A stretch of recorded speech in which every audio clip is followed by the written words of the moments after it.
Hello, welcome everyone to the walk around video here at your next car, the 2019 69 Reg G20 330E. Vehicle is presented in sapphire black metallic, features the Y&T body enhancement kit alongside some great options from BMW. 330E M Sport then, that is of course the M Sport variant of the plug-in hybrid from BMW. The car itself, the 330E M Sport, was the 2020 What Car plug-in hybrid of the year. So hopefully we'll be able to point out some reasons why, and should you choose to come and see the car for yourself, it should shortly become very apparent why. It's a really great everyday plug-in hybrid car. It's a car that everybody could jump in and use this car very effectively, make use of the hybrid capabilities of the car, all whilst still remaining that very sharp looking vehicle. It's got the lovely LED headlights. Of course, we had the gloss front splitter and the matching kidney grills, which really do sharpen up an already very aggressive looking car. Brand new 20-inch alloy wheels with 4 brand new tyres. You've got the satin side vinyls there with the Y&T and performance decals.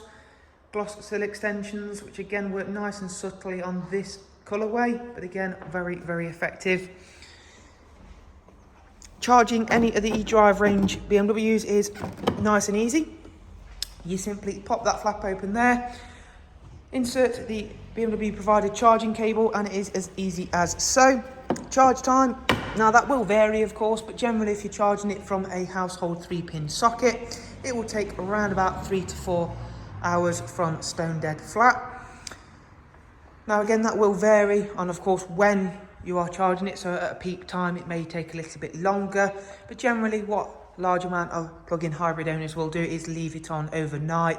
When you come home from work, plug it straight in, because you can do so and not have to worry about overcharging it or causing any damage, because the car and the charger itself will take care of everything after you plug it in. It is nice and easy. Think of it like your mobile phone.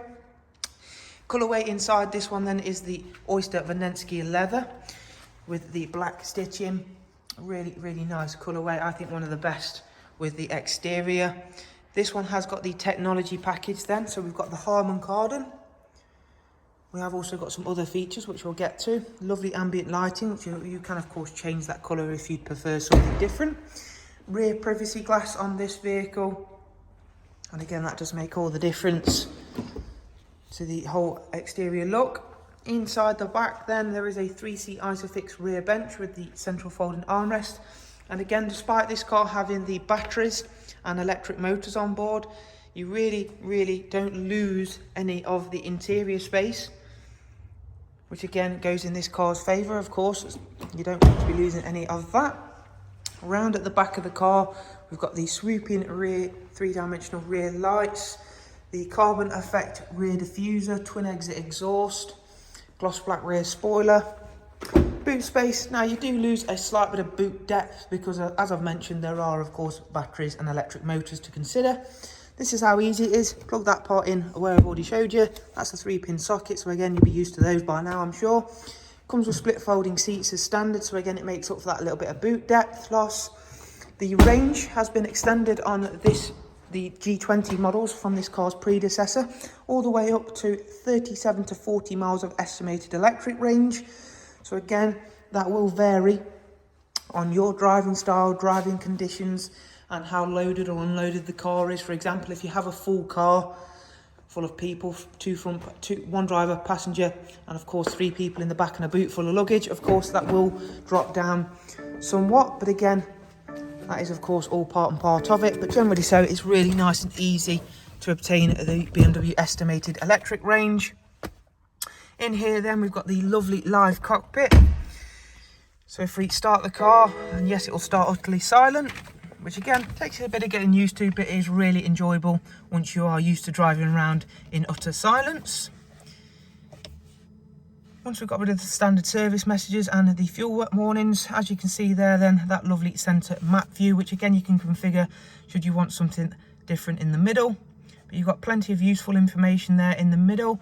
We have also got a heads-up display on this car, as you can see just about there, with your current speed and the road sign speed alert. Also, when you've got a sat-nav route set, you'll get turn-by-turn directions with that. This screen here is fully touchscreen.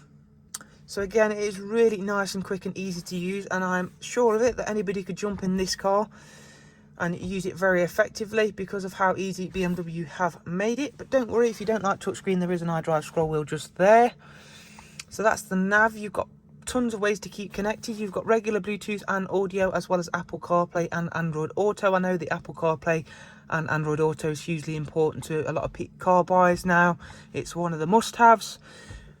In terms of multimedia, you've of course got DAB, then you've got Spotify, music collection, a USB line in, as well as the other ways to stream music using your Apple CarPlay and of course regular Bluetooth, as we've seen.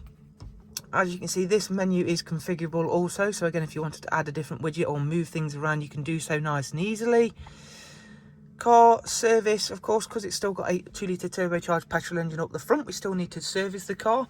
It's been serviced with BMW and is now not due one for 17,000 miles, which is great. If we go into the app section, we've seen that the already pre-installed apps, such as Apple CarPlay and Android Auto. There's eDrive Zone, which, as you can see, automatically switches the car into electric into selected urban areas. Very useful. Tons of ways to keep this car as efficient as possible. There's the rear facing reversing camera, really handy to have. There's your wireless charging tray as part of the technology package. So again, this is a really nice high spec example of the G20 330e. If of course you'd like to know more about the vehicle, including prices and funding options, please do simply check the links I'm going to leave available for you just below in the description. That way you can see the car over on our website, where there will be a full write-up on the vehicle as well as all of the pictures. Thank you for watching this walk around. Hopefully you've enjoyed it and found it useful. Do of course take care. Bye bye.